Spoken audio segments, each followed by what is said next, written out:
Bonjour tout le monde et bienvenue sur la chaîne. Dans cette vidéo, on va faire un petit Get Ready With Me. Donc on va se préparer ensemble et c'est parti. J'ai accroché mes cheveux pour qu'ils s'en mêlent pas à nos affaires. On va commencer avec la base de chez Revlon, la Photo Ready, qui se présente comme ceci. Qu'on avait découvert il y a pas très longtemps sur la chaîne. Du coup, je continue un peu les tests. Donc, elle se présente comme ceci, et c'est une base qui est censée être corriger les imperfections. Voilà, elle est censée corriger les imperfections. C'est une base qui fonctionne bien sur ma peau. Elle va en effet corriger un peu les pores. Donc elle vient lisser un peu la peau. Et je trouve qu'elle tient bien, enfin elle contrôle bien mon excès de sébum. Et voilà, en plus elle sent les gâteaux savane, napolitaine, je sais plus comment on dit. Mais voilà, je vous avais dit, vous avez été nombreux à me dire c'est le gâteau là, c'est le gâteau là. Il y en a qui m'ont envoyé des photos sur Insta, c'est le gâteau là. Ça m'a fait trop rire. Donc voilà, on va passer au fond de teint. Pour le fond de teint, je vais utiliser celui-ci. C'est le Ease Drop de chez Fenty Beauty, mais en stick, que j'ai en teinte 3. C'est un fond de teint que j'apprécie. J'apprécie la version stick et j'apprécie également la version normale en comment dire, en liquide. Texture fond de teint normale. Voilà, je trouve que la grosse différence que je ressens entre les deux, donc entre le stick et la version liquide, parce que vous m'aviez demandé, c'est juste au niveau de l'application. Parce que sinon, je vois pas vraiment de différence au niveau des tenues, des rendus. Je les trouve très similaires. Si je devais dire si je préfère le stick ou le liquide, je saurais pas dire, très honnêtement, parce que je les trouve assez similaires. Donc voici le rendu du fond de teint sur la peau, c'est très beau, c'est presque imperceptible, ça se fond super bien, et la teinte 3, elle est parfaite pour moi. Donc si jamais vous vous fiez aux couleurs des fonds de teint par rapport aux couleurs que moi j'utilise, sachez que la 3, que ce soit en liquide comme en stick, elles sont parfaites pour moi. Pour l'anti-cerne, j'ai ressorti le Superstay de chez Maybelline en teinte 05 qui se présente comme ceci, parce que ça fait un moment que je ne l'avais pas utilisé et du coup j'ai voulu le ressortir. Donc on va appliquer celui-ci. Et c'est un anti-cerne que je trouve pas qu'il ait des ressemblances à son fond de teint Superstay, parce que je trouve que le fond de teint Superstay est un fond de teint très couvrant, alors que cet anti-cerne, il est plutôt avec une couvrance légère à moyenne, mais je trouve qu'il est bien au niveau de la tenue, et au niveau de l'hydratation, il fait pas de sécheresse sur le contour des yeux, mais je trouve que la couvrance, elle est pas ouf. Voilà. Pour la poudre, je vais utiliser une seule pour le teint et le contour des yeux. Je vais utiliser la Infaillible de chez L'Oréal, que je trouve super bien. C'est une poudre très très fine, qui n'a pas d'effet flashback, et qui se fond super bien à la peau. Je trouve qu'elle ressemble un peu à la Tarte, la Amazonian Smoothing Operator, la plus récente. Je trouve qu'elle se ressemble pas mal, et je trouve que celle-ci, elle est très fine et elle lisse aussi assez bien. Donc je trouve que ce sont des poudres similaires, mais bien sûr avec des prix différents. Pour le bronzer, j'ai ressorti le Glowish de chez Huda Beauty en teinte 02 Medium. J'ai pas mal ressorti des produits que je n'ai pas utilisés ces derniers temps parce que j'ai eu envie vraiment de fouiller dans ma collection. Et je regarde un peu le retour parce que j'ai pas de miroir devant moi, donc je suis désolée, mais je fais comme je peux. Donc voilà, comme je disais, j'ai eu envie de sortir quelques produits. Ce bronzer, il est très beau, il est très facile à travailler, il se fond très bien à la peau. Il est très fin. Voilà. Et oui, comme je disais, j'ai voulu ressortir des produits qui me donnaient envie. J'ai fouillé dans toute la collection et voilà, je piquais pour chaque étape le produit qui me donnait le plus envie aujourd'hui, soit des produits que je sais que j'apprécie, soit des produits que je voulais un peu redécouvrir pour savoir ce que j'en pense. J'ai l'impression que j'en ai mis un peu plus d'un côté que de l'autre. Mais voilà, c'est un bronzer très beau. Pour l'highlighter, j'ai sorti le Glow Glide Face Architect Highlighter de chez Charlotte Tilbury en teinte Moonlit Glow.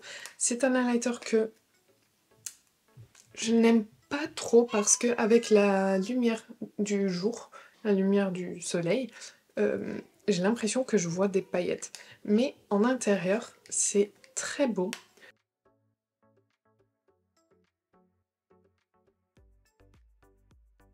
Je sais pas si vous voyez, mais la lumière est assez naturelle et on dirait que ça vient vraiment de la peau, que la peau elle est en bonne santé. Mais oui, c'est pas mon highlighter préféré parce qu'avec la lumière du jour, on voit quand même les paillettes ressortir. Je vous avais fait, au moment où je l'ai découvert, je vous avais fait une vidéo où je prenais j'ai pris des instants avec la lumière du soleil et ça se voyait bien que il y avait des paillettes. Pour le blush, on va utiliser celui de chez RMS Beauty en teinte Sangria. Ce sont les Redimension Hydra Powder Blush. Donc ce sont des blushs un peu hydratants et que moi j'aime beaucoup. J'ai déjà regardé peut-être pour prendre d'autres teintes, mais franchement, j'en ai tellement des blushs que il faut que je profite un peu plus de ma collection, vous voyez ce que je veux dire? Voilà, mais vous voyez, ce sont des blushs qui se fondent super bien. Cette teinte fonctionne très bien en tant que bronzer blush highlighter parce qu'ils ont aussi une toute petite lumière. Et cette teinte, elle passe partout, quoi. Spray fixateur, on va fixer tout ça, on va aider toutes les matières à bien se fondre, bien se mélanger ensemble. On va utiliser le All Nighter de chez Urban Decay. Donc la version classique, c'est pas une version mat ou une version glowy, ils en ont plein. Mais voilà. On est sur la version classique. En attendant que ça sèche, on va faire les sourcils et je vais les faire avec le Master Blade Brow Pencil en teinte Light Brunette de chez Makeup by Mario. Hop. Et le 24 Hour Brow Setter de chez Benefit. Voilà ce que j'ai fait pour un œil. Donc j'ai fait les sourcils et j'ai profité pour faire déjà un œil. Je pense qu'on voit pas très bien, mais bon. J'ai utilisé les deux palettes de chez Sephora en collaboration avec Marion Caméléon parce que j'en avais pas vraiment pu profiter pour l'instant. Donc dans sa première palette, j'ai pris la teinte Angoisse ici pour poudrer le dessous de mon sourcil et c'est franchement, comme elle dit, une teinte parfaite pour les peaux claires, pour poudrer ici en dessous du sourcil et illuminer un tout petit peu. Je vais essayer de vous donner un peu plus de lumière. Voilà. Donc ouais, c'est une super teinte pour poudrer ici et illuminer le dessous du sourcil et en fait ça va aider aux autres fards à venir s'estomper plus facilement et de façon plus belle. Ensuite, toujours dans la première palette, j'ai pris ce fard là, le fard Money, donc un vert un peu vert militaire. Et je l'ai posé au niveau du coin externe. Là. Et ensuite, je l'ai travaillé en le ramenant dans mon creux. Et un tout petit peu au-dessus du creux pour qu'on le voit. Parce que j'ai des paupières tombantes, donc faut que je remonte les fards, sinon quand j'ai les yeux ouverts, on voit rien. J'ai également appliqué ce même fard au niveau du ras de cils inférieur, mais juste coin externe, pour faire la liaison avec la paupière. Donc ici, hop. Je suis ensuite venue dans la deuxième palette, chercher la teinte Diabolo, donc ce vert pastel, pour l'appliquer sur le reste de la paupière. Et c'est un très très beau pastel parce que franchement c'est un vrai pastel bien pigmenté et on le voit en fait. Et c'est ça que j'apprécie dans les pastels de cette palette, de cette deuxième palette, parce que dans la première on n'avait pas vraiment de pastel. Elles se complètent très très bien toutes les deux, je trouve. Donc dans la première on n'avait pas de pastel, mais dans la deuxième on en a et je les trouve très très bien pigmentés pour des pastels, très facile à travailler. Et je l'ai appliqué également au niveau du ras de cils inférieur, en estompant le coin externe et en remplissant le restant du ras de cils inférieur. Donc voilà au niveau des mats ce que j'ai fait, très simple, très efficace. Pour le travail des lumineux, dans la première palette j'ai pris la teinte Hilarant. Donc c'est un blanc nacré que j'ai posé au niveau du coin interne pour bien illuminer mon coin interne. Faudrait que je trouve une solution pour la lumière, je suis vraiment désolée. Comme je vous disais dans de précédentes vidéos, je ne suis pas chez moi, donc c'est compliqué. J'ai pas tout mon studio, donc je fais comme je peux. Je ramène également ce fard un tout petit peu ici, au niveau de la paupière. Et c'est vraiment un très beau blanc nacré. Ensuite, j'ai pris la teinte Confetti dans la deuxième palette. Donc cette teinte ici, qui a une base un peu champagne. Mais ce qui est le plus beau dans ce fard, ce sont les paillettes multicolores qui sont super belles. Donc je le tapote pour ne pas avoir trop de chute et que les paillettes restent sur place. Et pour terminer, j'ai pris le fard jade de la deuxième palette, donc ce vert ici, et je l'ai posé plutôt au niveau du coin externe. Voilà. Et c'est un très très beau vert lumineux qui n'est pas si foncé comme il en a l'air dans la palette. Donc je le trouve vraiment très très beau. Je le dégrade un peu avec le fard Confetti. Je vais appliquer le crayon de chez Indash dans la teinte Intra. Donc c'est une teinte marron chocolat dans la muqueuse parce que j'aime bien ce crayon. Et c'est un crayon qu'on peut également utiliser sur la paupière. Je vais l'appliquer aussi sur la muqueuse inférieure. Et Indash, au cas où vous ne connaissez pas, c'est un make-up artiste qui est basé à Dubaï. Et moi, j'adore son travail. Je trouve son travail très très beau. Il fait un vrai travail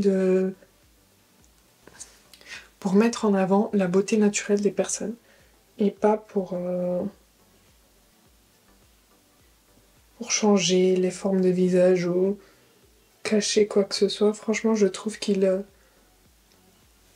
fait très très bien son travail. Il a une chaîne YouTube si jamais ça vous intéresse, donc Voilà, le crayon muqueuse supérieure, muqueuse inférieure. On va passer au mascara. Pour le mascara, je vais utiliser mon petit chouchou du moment. C'est le High Key de chez Beauty Bay. Et je le trouve vraiment top, ce mascara. Je sais pas si vous l'avez déjà essayé. Si vous l'avez déjà essayé, n'hésitez pas à me dire ce que vous en pensez. Parce qu'on peut vraiment travailler un tout petit peu les cils et avoir un effet assez naturel. Je vais vous montrer. Voilà. Je peux m'arrêter ici et avoir un effet assez naturel, mais quand même avec des cils un peu qui ressortent, enfin on les voit. Ou alors je peux continuer à travailler.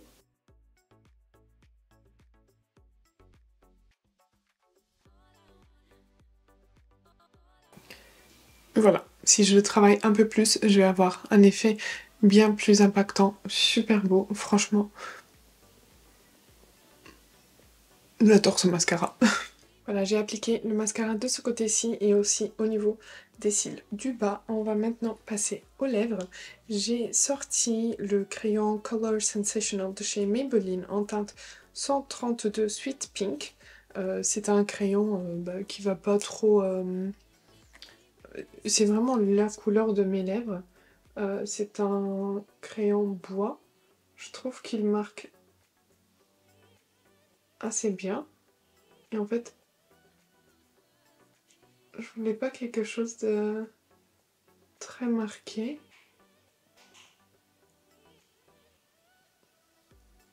Voilà. Je sais pas si vous voyez, mais vous voyez, c'est vraiment la couleur de mes lèvres. Et c'est exactement ce que je recherchais. Et ce dont j'avais envie aujourd'hui. Juste vraiment de faire le contour pour dessiner mes lèvres. Mais sans foncer, sans les faire trop ressortir, voilà. Pour le rouge à lèvres, je vais utiliser celui de chez Bare Minerals que je vous ai présenté dans la vidéo où je découvre le calendrier de l'Avent.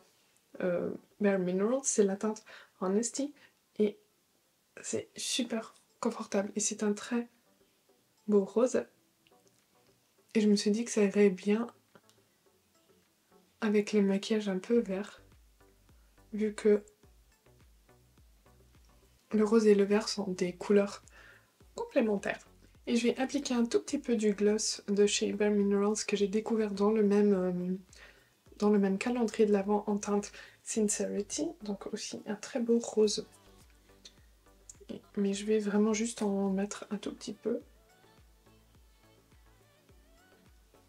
Voilà, juste comme ça pour donner un peu de brillance. Et là, je vais essayer de jouer avec les lumières pour mettre... Ah, voilà. Donc voilà ce que ça donne. J'espère que vous voyez quand même un peu les effets des fards. Voilà ce que ça donne. Voici pour cette vidéo, j'espère que ça vous aura plu. N'hésitez pas à me dire en commentaire si vous connaissez les produits que j'ai utilisés au long de la vidéo et ce que vous en pensez, si vous les aimez bien, si vous ne les aimez pas trop et pourquoi.